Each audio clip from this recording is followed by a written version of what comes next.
retourne aux bases par rapport au webinaire précédent. Durant les webinaires précédents, je vous avais expliqué ce qu'on faisait avec les ETF. On va revenir à ce qu'est un ETF, comment ça fonctionne. Donc revenir sur des généralités. On est un peu premier niveau de l'ETF, mais c'est important de faire ce retour en arrière. Alors, qui sommes-nous?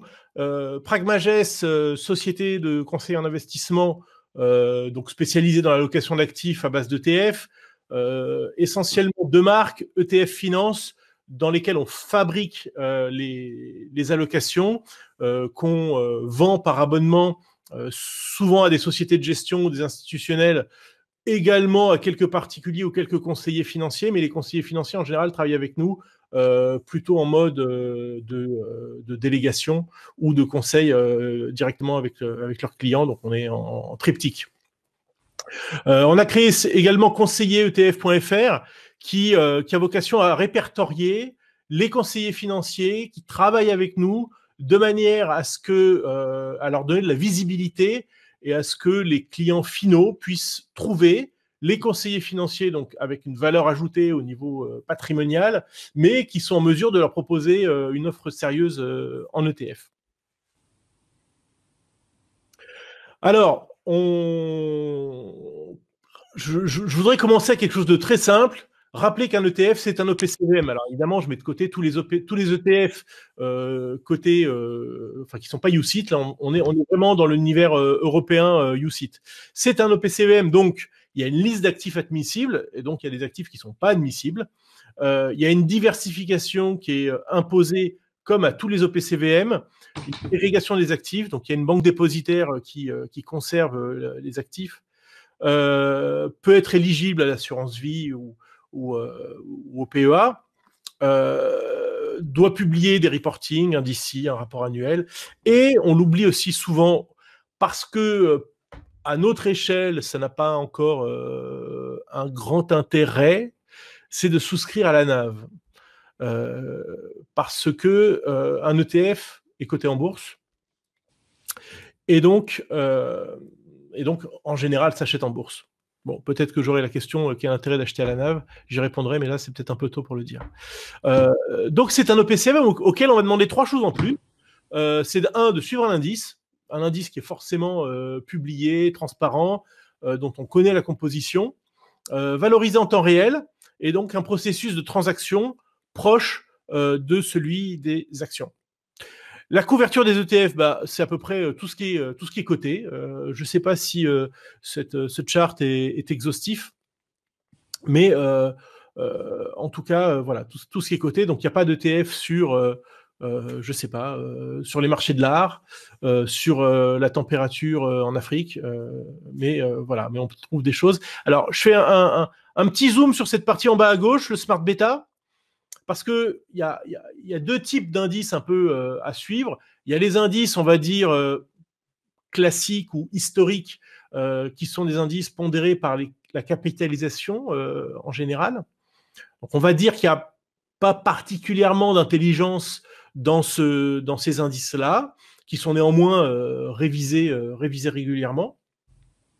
Et puis, c'est développé depuis quelques années maintenant, le Smart Beta, donc on smart avec un peu d'intelligence, qui est en fait la systématisation de ce que peut faire un gérant actif lorsqu'on a un gérant, je ne sais pas, value. Et le modèle de l'indice, je dis bien de l'indice, pas de l'ETF, parce que l'ETF, il fait que suivre l'indice, hein, mais le modèle de l'indice, c'est de sélectionner sur des critères, là encore, toujours transparents, les valeurs sur une zone géographique ou un secteur donné qui sont les moins valorisés.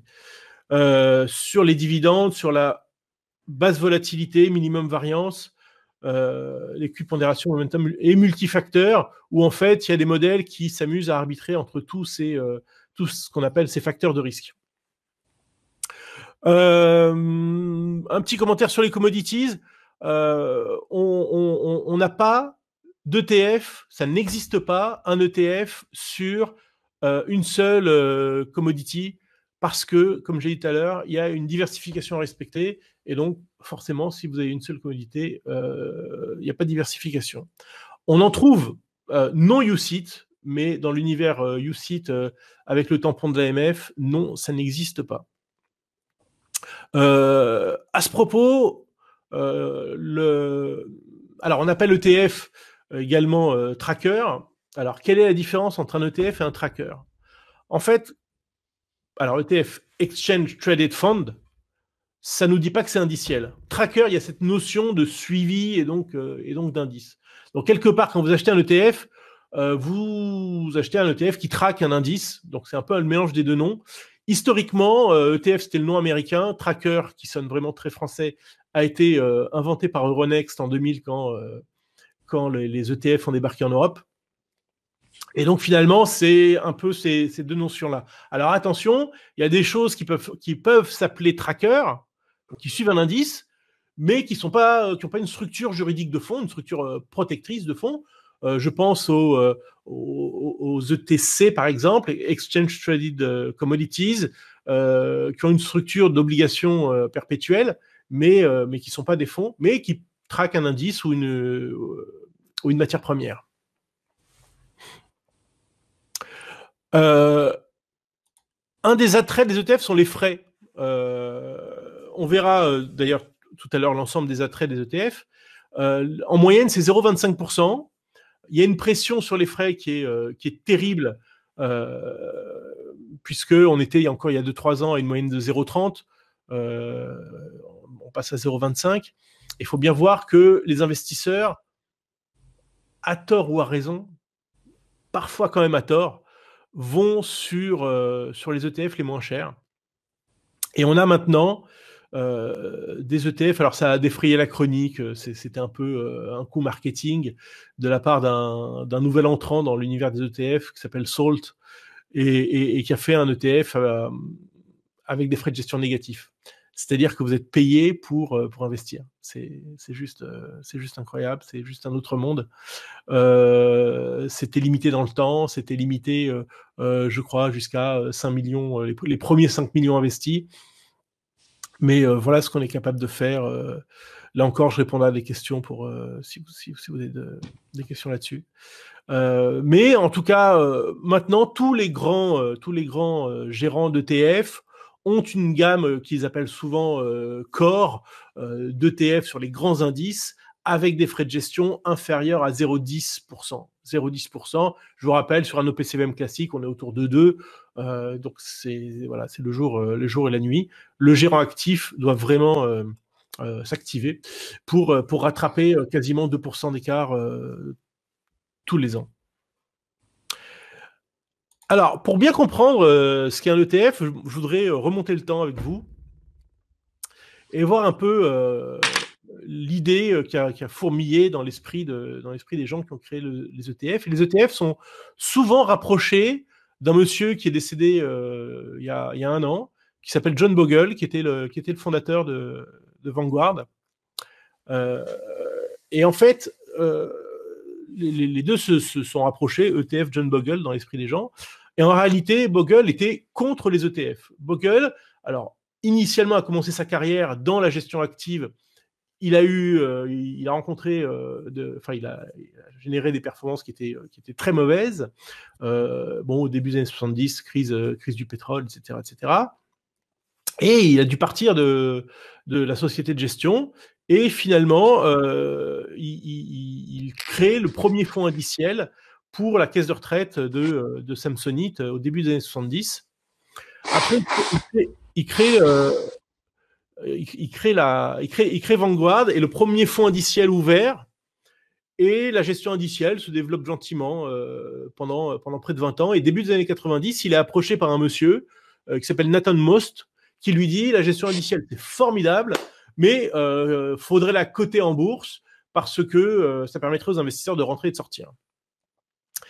Bogle refuse l'idée parce que pour lui, c'est pervertir l'idée même en tout cas l'idée qui se faisait de la gestion indicielle, qui est vraiment du buy and hold avec des frais les plus bas possibles. Et dès lors qu'il y a de la cotation, il y a des frais un peu supplémentaires pour financer la bourse, pour financer les market makers. Donc, il refuse cette idée. Et finalement, Nathan Most se tourne vers State Street, qui trouve ça génial. Et State Street lance en 93 ce qu'on appelle le Spider, le SPDR sur le S&P 500, qui aujourd'hui a environ 350 milliards d'encours sous gestion. Et donc, qui est l'ETF le plus... avec l'AUM le plus élevé et également le plus traité en bourse. Alors après 93, les ETF commencent leur progression. Il y a 1 milliard d'actifs en 95, donc début des années 2000, ça arrive en Europe. Il y a 100 milliards en 2001, lancement sur différentes stratégies, différents secteurs. Là. En fait, on a vécu un affinement de la granularité des ETF pour aller chercher des secteurs de plus en plus pointus. En 2006, le lancement des robo-advisors. Dès 2009, le flux aux États-Unis sur les ETF est supérieur au flux sur les mutual funds pour arriver à la situation de 2019 où, ici, les actifs, maintenant, sur les actions américaines, est supérieur aux actifs des mutual funds. Il y aura un graphique à la fin là-dessus. Non, pas à la fin, dans 2 graphiques. Donc, les robo-advisors, quelques années après, bon, il y a le lancement de Wealthfront, qui est un petit peu, forme d'ancêtre, mais toujours très moderne, des robo-advisors. De nombreux robo-advisors français sont inspirés de Wealthfront. D'ailleurs, on retrouve un peu des designs un peu similaires. Et à cette époque-là, ils se lancent dans la Silicon Valley avec 97 millions sous gestion pour avoir 4 ans après 1 milliard sous gestion. Et alors, je les avais un petit peu perdus de vue, mais en préparant ce webinaire, j'ai été voir aujourd'hui combien ils avaient sous gestion, et ils sont passés de 1 milliard en 94, 5 ans après, à 21 milliards de dollars sous gestion. Voilà. J'ai noté également en 2014 des actifs de 2,5 milliards supérieurs aux hedge funds. Il faut bien voir que les hedge funds ont à peu près 10 ans d'antériorité par rapport aux ETF, puisqu'ils ont été lancés au début des années 80 par rapport au début des années 90. Alors, j'essaie de garder un œil sur le chat. Alors, parfois, je ne vois pas les questions, mais là, je vois Philippe, les emails, les slides. Ouais. Oui, je pourrais vous l'envoyer. Le webinaire est également enregistré. Je mets ça sur la chaîne YouTube. Je pourrais vous envoyer également un abonnement à la chaîne, donc vous pourrez tout recevoir. Voilà, donc le résultat, c'est des actifs vraiment en forte hausse, très régulière. Alors, vous avez en histogramme le niveau des actifs. Alors, on arrive donc à un peu plus de 6 000 milliards. Ça se compare à 50 000 milliards sur les fonds ouverts dans le monde. Ça a collecté quand même 570 milliards l'année dernière. Ça veut dire, si vous divisez par le nombre de bourses, qu'il y a un peu plus de 2 milliards tous les jours qui entrent sur les ETF. Donc, vous imaginez, c'est juste colossal. C'est une véritable révolution. On vient de dépasser les 1 000 milliards en Europe sur 16 000 milliards de fonds ouverts. Il y a 7 000 ETF cotés dans le monde, plus 867 en 2019, et on l'a pas toujours en tête parce que on connaît Lyxor, on connaît iShares, on connaît Deutsche Bank, on connaît Amundi, et puis après on connaît un peu BNP, on en connaît quelques autres, mais on se dit pas qu'il y en a 200.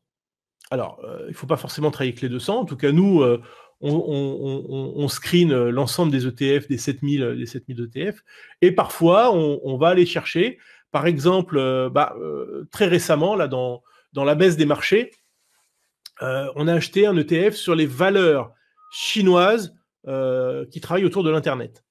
Voilà. Donc évidemment, dedans, on va retrouver du Alibaba, mais pas que. Et pour aller trouver un ETF pareil, on va chercher chez un gérant qui s'appelle KineShare. Voilà. Sinon, il y en a pas d'autres. Euh, voilà. Vous pourriez me faire remarquer, si vous étiez un peu, si vous étiez mauvaise langue, que les actifs ont baissé ici un peu. Alors je regrette, l'échelle n'est pas logarithmique. On verrait plus clairement la baisse de 2008 et 2018 est stable, disons. Bien évidemment, c'est l'effet marché sur les actions qui a fait baisser l'encours des ETF, mais il n'y a jamais eu d'année avec des rachats nets.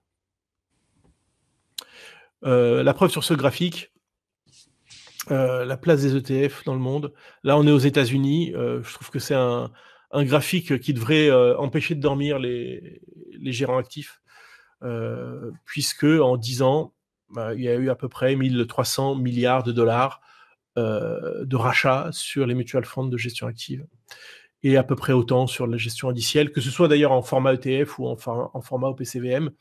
Mais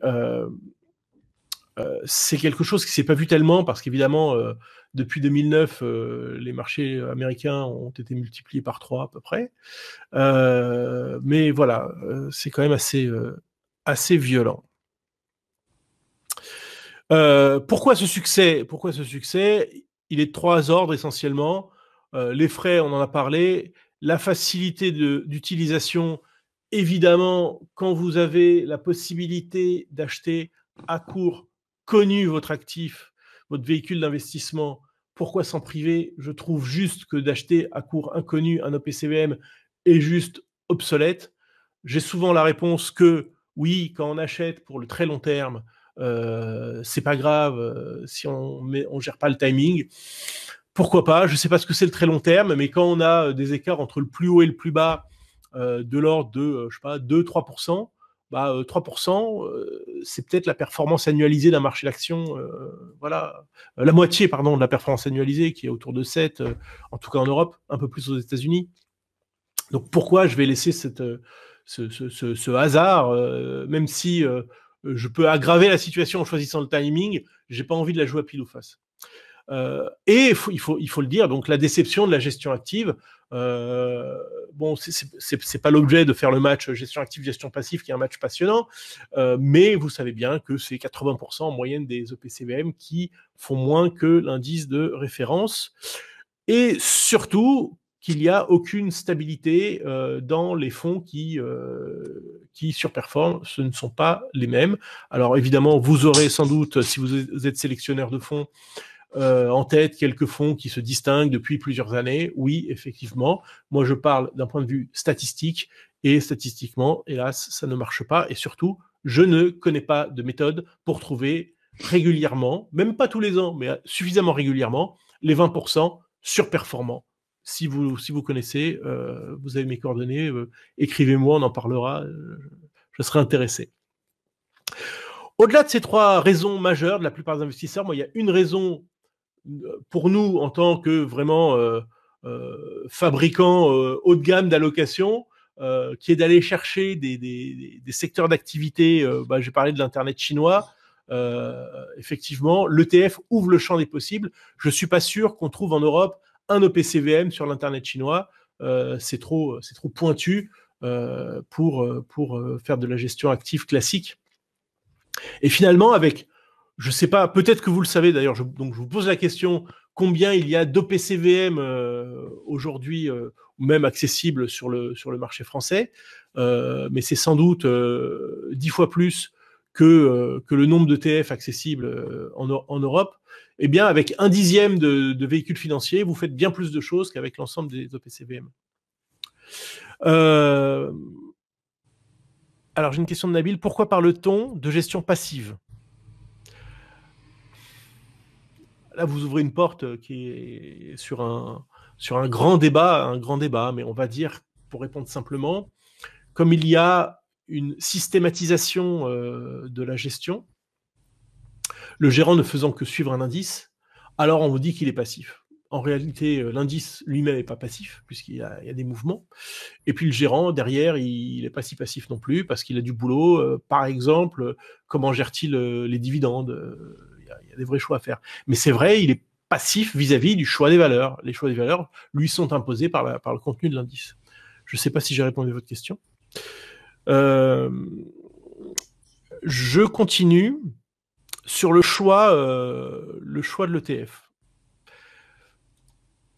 Alors, je voudrais rappeler une évidence, c'est que la performance, elle ne se fait pas dans le choix de l'ETF. La performance, elle se fait dans le choix de l'allocation d'actifs, de la classe d'actifs. Donc, voilà, c'est dit, et s'il y a peut-être une seule chose à retenir, mais j'espère qu'il y en aura plus qu'une, retenez cela.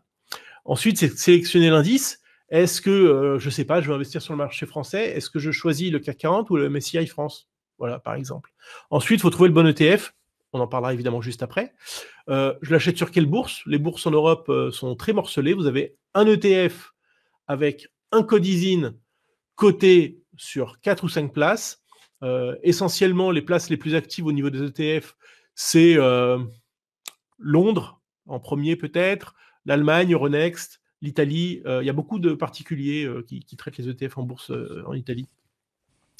Bon, comment exécuter l'ordre? Évidemment, vous avez à votre disposition toute la palette d'ordres, limite, stop, etc., etc. Quand exécuter l'ordre? Pourquoi quand? Tout simplement parce que sur des marchés qui sont fermés, par exemple, le marché japonais est toujours fermé quand la bourse européenne et les bourses européennes sont ouvertes. Bon, il y a peut-être des moments où c'est un peu plus liquide que d'autres, donc où les spreads sont un petit peu meilleurs. Bon, c'est presque anecdotique. Et le cours proposé est-il satisfaisant? Pourquoi est-il satisfaisant? Parce que un ETF, ça a une valeur indicative toutes les 15 secondes qui est publiée en bourse. C'est la valeur théorique de l'ETF, donc la valeur théorique de l'indice à travers l'ETF. Mais il se peut que si ça vaut 100, l'ETF vaille 99,50 ou 100,5. Donc, vous pouvez avoir une prime ou une décote par rapport à sa valeur, entre guillemets, idéale. Donc, il faut faire attention à ça. Alors, évidemment, selon la liquidité de l'indice, cette prime ou cette décote est plus ou moins importante. Elle peut être nulle, hein. Elle est souvent extrêmement faible. Hein. Mais comme vous avez compris qu'on allait parfois chercher des ETF un peu lointains, c'est évidemment quelque chose qu'on regarde de près. Alors, si on fait le zoom un peu sur ce carré, trouver le bon ETF, il y a 3 notions qui sont essentielles.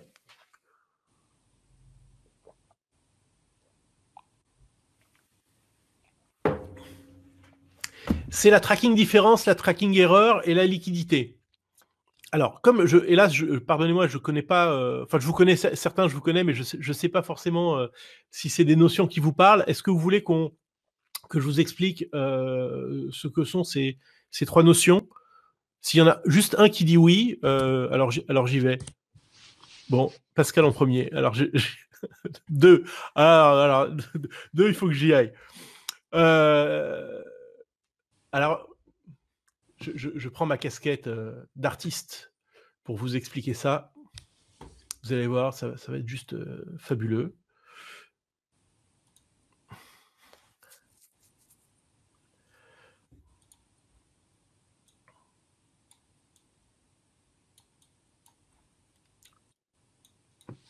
Bon, c'est pas facile avec la souris. Hein.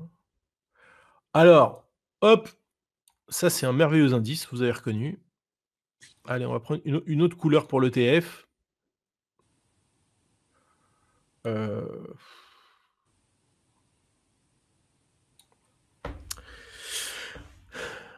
Alors, ça c'est ETF et ça c'est indice. C'est merveilleux ce qu'on peut faire avec la technologie. Sur une période donnée, on va dire que sur une période qui s'arrête, on va prendre une autre couleur, tac. Voilà. Notre analyse, elle est entre le début et le trait noir. Ce qu'on appelle la tracking différence, c'est une notion qui intuitivement est facile à comprendre, c'est l'écart entre l'indice et l'ETF. Alors évidemment, on a envie qu'elle soit la plus proche de 0. Elle est même parfois positive, on va le voir. Il arrive aux ETF de battre leur indice de référence. Je trouve ça assez formidable.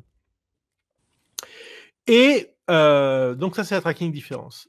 La tracking erreur, c'est la volatilité de cet écart. C'est-à-dire, sur des points, par exemple, quotidiens, vous vous avez une suite de nombres ici, et on voit sur le dessin que j'ai fait que grosso modo, si on faisait un graphe de cet écart-là, c'est un écart qui grandit assez régulièrement. Ouais, un peu, bon, sauf là, ça se resserre un peu, mais on va dire schématiquement, ça fait ça. L'écart est de plus en plus grand et grandit à peu près linéairement. Et donc la volatilité de cet écart est très faible. Donc un ETF qui s'éloigne très régulièrement de son indice, c'est un ETF qui va avoir une faible tracking error. Mais si on prend un autre ETF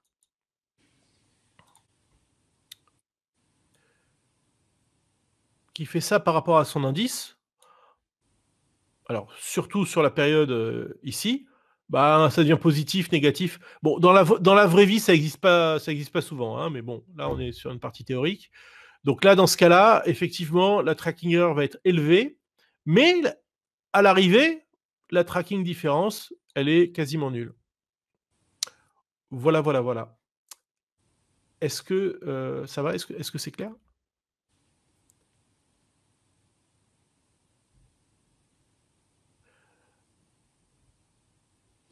Ou est-ce que ça suscite des questions? Alors ça, ce sont deux tracking différence, tracking error, deux notions qui sont intrinsèques à l'ETF. Il y a une troisième notion qui est liée à la cotation de l'ETF, qui est sa liquidité. Et la liquidité, il faut perdre un réflexe qu'on a si on travaille avec des titres vifs, c'est de ne pas regarder les volumes échangés. Les volumes échangés n'ont rien à voir avec la liquidité d'un ETF. Pour deux raisons. La première, c'est que il peut très bien passer une journée sans qu'il y ait eu d'intérêt sur l'ETF, mais pourtant, vous auriez pu acheter dans de bonnes conditions votre ETF, et puis parce que ces échanges, vous ne les voyez pas à 70%, ici, tac, vous êtes en OTC, ça veut dire que l'investisseur va acheter non pas en bourse, c'est-à-dire ce que vous voyez en bourse, c'est ce que vous voyez sur vos écrans Bloomberg ou même sur Boursorama, et ben vous avez quand même plus des 2/3 des échanges qui se font directement entre l'investisseur et le market maker. Donc, dont les volumes sont aujourd'hui pas reportés. Donc, il ne faut évaluer la liquidité de l'ETF que par l'écart entre les acheteurs et le vendeur dans le carnet d'ordre de bourse. Et c'est intimement lié à la liquidité du sous-jacent. Un ETF sur les treasuries américains aura un spread toujours plus resserré qu'un ETF sur le Pakistan. Voilà. Ça existe, hein. Je n'ai pas dit ça au hasard. À quoi servent ces deux mesures dans la pratique? Sélectionner son ETF, c'est-à-dire que l'investisseur voudra évidemment choisir un ETF qui a une tracking différence la plus proche de 0, voire positive, et une tracking erreur la plus proche de 0 également. Et on va voir d'ailleurs que ce sont deux mesures qui ne sont pas corrélées entre elles, qui sont tout à fait indépendantes. Et selon l'objectif d'investissement, vous allez privilégier l'un ou l'autre. Moi, si vous êtes un investisseur de très très très très long terme, disons, je sais pas, 10 ans, 15 ans, 20 ans, alors peut-être qu'une faible tracking erreur est plus importante. Nous, on investit plutôt sur 3 mois à 2 ans. La liquidité, c'est-à-dire la qualité de sortie ou d'entrée, est plus important. Donc vraiment, il faut intégrer ces notions-là et savoir ce qu'on veut en faire. Donc je trouve que c'est compliqué du coup de classer les ETF. Alors évidemment, l'ETF qui a une mauvaise tracking erreur et une mauvaise tracking différence, bon celui-là, il n'y a pas de raison de l'acheter. Mais il y en a quand même quelques-uns qui sont bien dans les deux cas. La méthode de réplication est également, à mon sens, très importante à cette étape, ainsi que la place de cotation pour les frais appliqués aux particuliers. Oui, bien sûr. Alors, j'allais pas rentrer dans la problématique de la méthode de réplication, mais pour faire court, la méthode de réplication qui donne les résultats les plus qualitatifs, et contrairement peut-être aux apparences, c'est la réplication synthétique.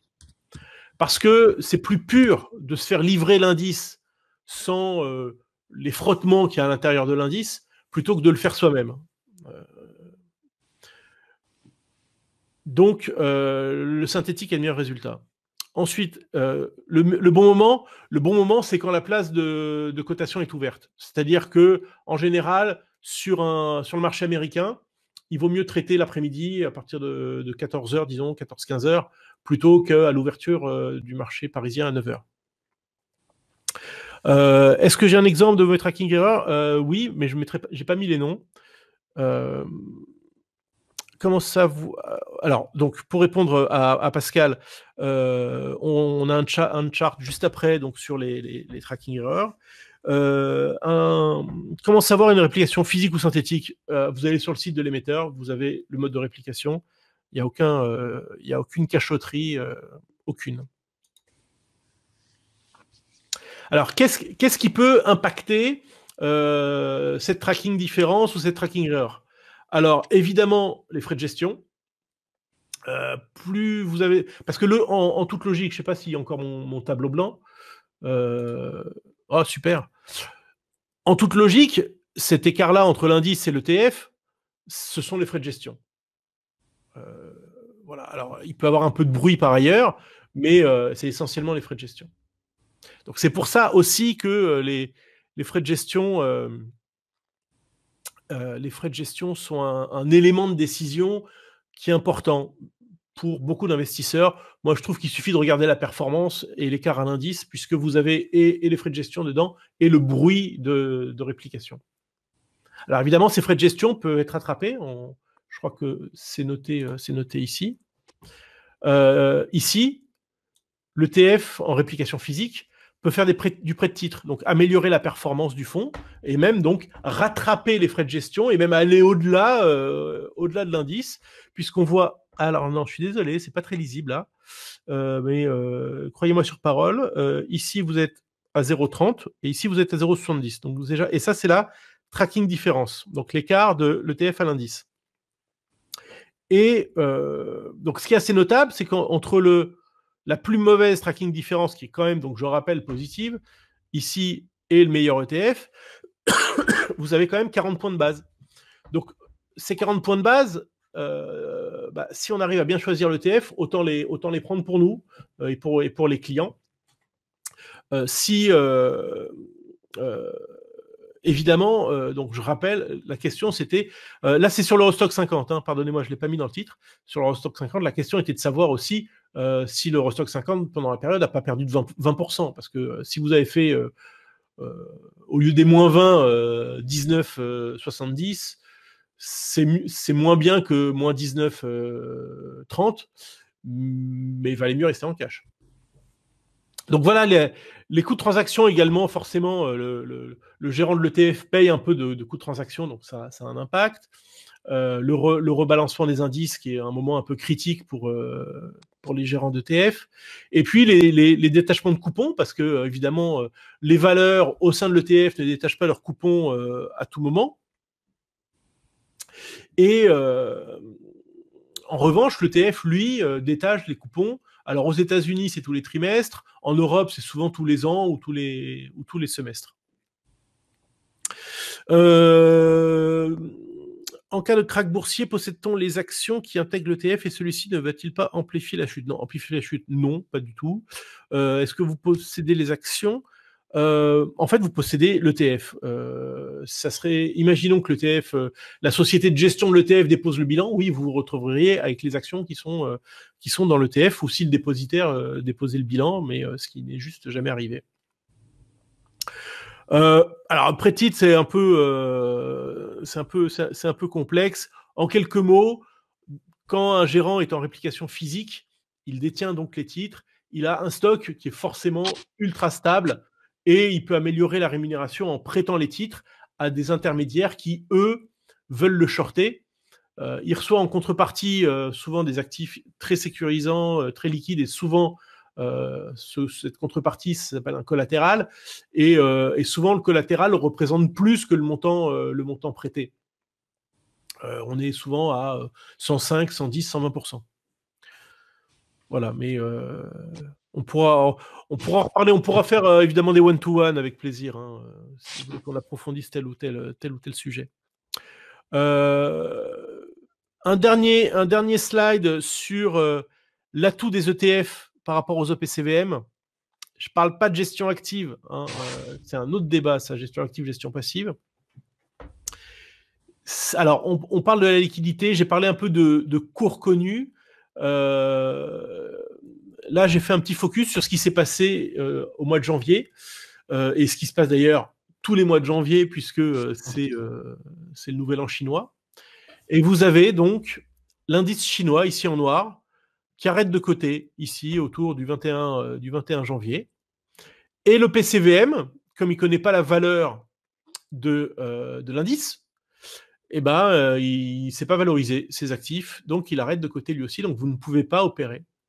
Tandis que l'ETF, lui, peut continuer à assurer une liquidité parce qu'il se base sur, comme un titre vif, en fait, il prend comme un titre vif qui vient rencontrer les acheteurs et les vendeurs, il continue d'être coté, et donc, alors cette année était particulière évidemment avec les indices chinois en chute libre fin janvier, ça veut dire que vous continuez d'avoir la liberté d'acheter ou de vendre votre indice chinois grâce à l'ETF, ce qui est quand même un outil considérable.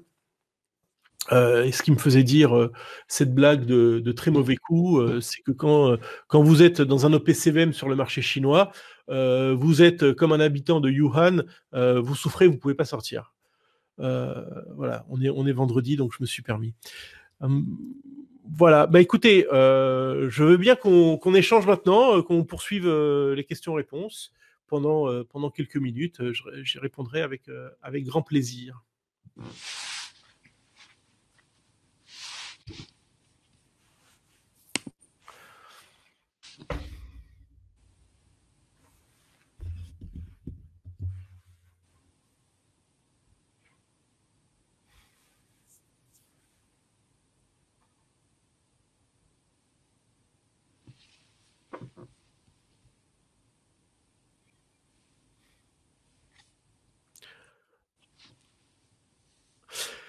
ETF Smart Beta. ETF Smart Beta, c'est la zone de choc entre le monde de l'ETF, de l'indiciel, et le monde de la gestion active. C'est un outil qui est très adapté pour des investisseurs qui veulent faire du buy and hold. C'est la promesse d'une surperformance par rapport à un indice classique. Alors, c'est quelque chose qui a été documenté, qu'effectivement, à long terme, je souris un peu en disant ça parce que c'est pas vrai depuis 10 ans, mais à long terme, la value surperforme le marché, qu'à long terme, les valeurs à dividendes élevés superforment le marché, qu'à long terme, les small caps surperforment le marché. Et donc, les ETF ont eu pour idée, les gérants d'ETF, de suivre des indices Smart Beta. Donc, je le disais, c'est automatiser ce que fait un gérant actif et sans aller jusqu'à rencontrer des sociétés. Le modèle, il est établi. En général, c'est le gérant de l'ETF se dit, bah voilà, par exemple, je veux lancer un ETF value sur les US. Bon, il adapte les curseurs, il va voir un fabricant d'indices, il lui dit, bah voilà, j'ai trouvé qu'en faisant ces curseurs-là, ça marchait bien. Ils font un backtesting bien propre, et puis il le lance. Donc, c'est quand même l'achat d'une promesse. Ça veut dire que ça peut engendrer de la déception. Mais je trouve ça intéressant. Nous, on l'utilise à la marge. souvent sur des small caps, par exemple, qui sont en soi du smart beta. Mais comme on est des investisseurs plus, je dirais, plus opportunistes, on préfère, par exemple, si on veut faire de la value, on préfère aller voir les secteurs qui sont value, faire notre analyse et dire, bah voilà, des bancaires, j'en veux pas, mais je préfère des cycliques. Et dans les cycliques, je vais prendre un tiers de pétrole et puis un tiers de chimie. Voilà. On refait notre TF value en allant chercher les secteurs. Mais ça a du sens, ça a beaucoup de sens de faire du smart beta. Couverture de portefeuille ETF bear ou dérivés en direct. Si vous pouvez faire des dérivés, c'est peut-être mieux parce que le TF bear, au bout de 48 heures, il fait plus que vous attendez de lui. C'est-à-dire qu'un ETF bear, même en x-1 ou x-2, d'abord, vous êtes que -1 ou -2 en Europe. Vous pouvez pas aller à -3, -4, -5. Aux États-Unis, vous faites du -3. Mais avec la capitalisation des performances d'un jour sur l'autre, parce que la promesse de l'ETF bear, par exemple, un fois -1, c'est de faire juste +2 quand l'indice fait -2. Mais si vous capitalisez ça dans le temps, alors au bout d'un mois, si un ETF si un indice perd 10%, vous ferez tout sauf +10 sur votre ETF. Pour un particulier qui achète un ETF, comment va-t-il gagner ou perdre? Qu'est-ce qui génère la performance d'un ETF? Son contenu, c'est sous-jacent, tout simplement, puisqu'il y a les titres à l'intérieur de l'ETF, et c'est comme un OPCVM, donc voilà. Dans les ETF Smart Beta, le gérant peut-il diversifier les thématiques, à savoir value ou dividende? Oui, c'est ce que je disais tout à l'heure. Alors, c'est pas le gérant qui va décider de diversifier les thématiques, c'est la stratégie, ça s'appelle du multifacteur, voilà. Donc un facteur de risque, c'est value, croissance, etc., etc. Et puis il y a des modèles qui arbitrent entre les uns et les autres, ou qui disent je prends un tiers de trois facteurs de risque. Ça, il faut analyser au cas par cas, mais effectivement, ça existe. Vendre à découvert un ETF, oui, c'est possible. On le fait pas, mais oui, c'est quelque chose qui peut se faire. Qui se fait beaucoup aux États-Unis.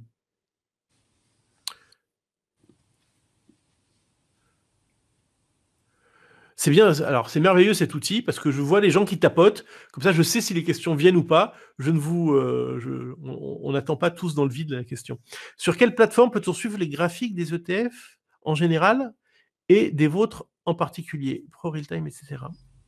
Alors, Gilles, alors précision, j'ai peut-être pas été assez clair, mais il faudrait qu'on fasse un webinaire, et d'ailleurs on en a fait, uniquement sur notre métier, exactement ce qu'on fait.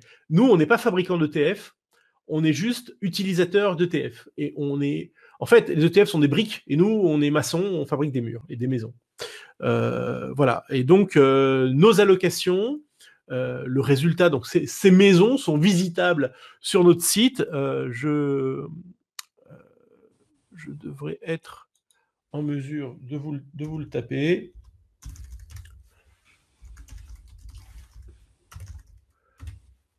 Voilà. Et je vais même faire mieux que ça. Je vais vous mettre le lien vers la page des performances. Alors, il y a plusieurs pages de performance, en fait.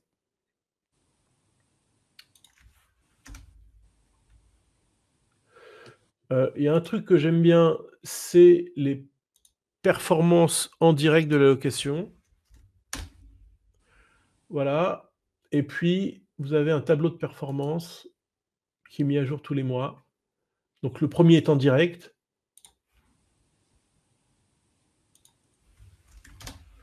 Tac. On dit que les ETF perdent de la performance par rapport aux indices car ils subissent des biais. Non, ils subissent des frais de gestion. Non, on l'a vu tout à l'heure, c'est les frais de gestion qui pèsent avant tout. Non, il n'y a aucun biais. Ou alors, il faut que vous m'expliquiez ce que vous avez en tête, si vous avez quelque chose en tête, mais je ne vois pas de quoi vous parlez.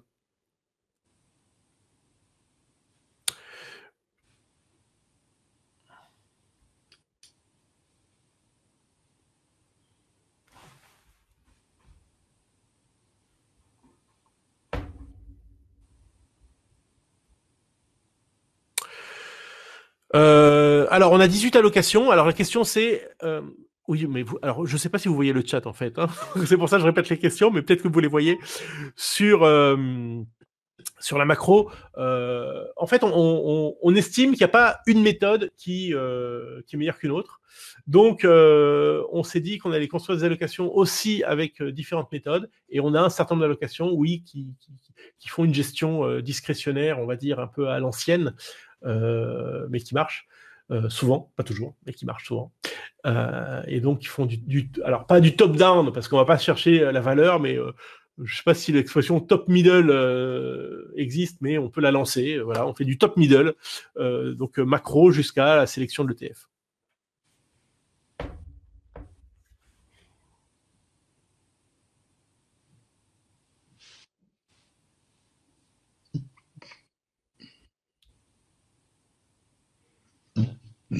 Oui, alors avec la rotation des actifs, alors selon les stratégies, il y a des stratégies qui sont vraiment buy and hold, assez structurelles avec des rebalancements, et d'autres avec une vraie gestion active, en fait.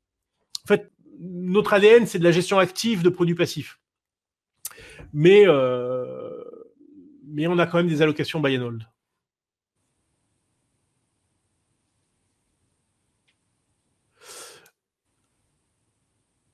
Alors, je prends la dernière question, comme ça, je vous laisse aller déjeuner. Allez, les deux dernières. Quand j'ai dit la dernière, il y avait quelqu'un qui était déjà en train de tapoter. ETF avec le momentum, on a une allocation qui s'appelle momentum. Et effectivement, on a un modèle momentum. Alors, on n'utilise pas d'ETF Smart Beta Momentum, puisque Momentum, c'est une stratégie Smart Beta. On l'a refait nous-mêmes, en fait, en utilisant les ETF. Oula. Donc voilà. Donc, stratégie Momentum que vous allez trouver sur les liens que je vous ai envoyés.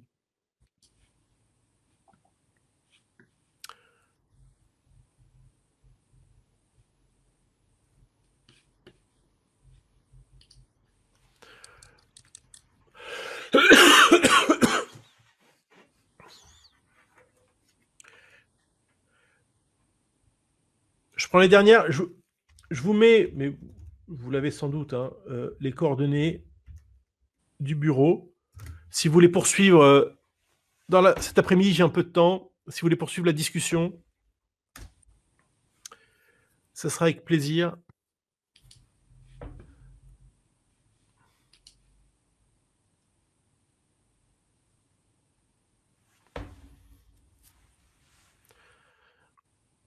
Et un email. Oui, bien sûr, c'est bien un email aussi.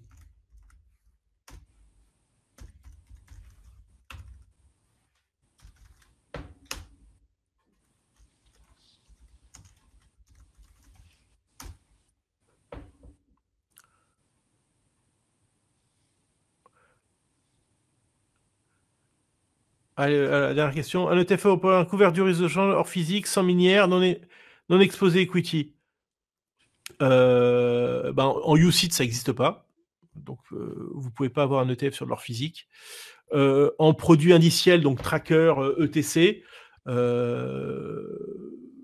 couvert du risque de change. Faut aller chercher sur les certificats.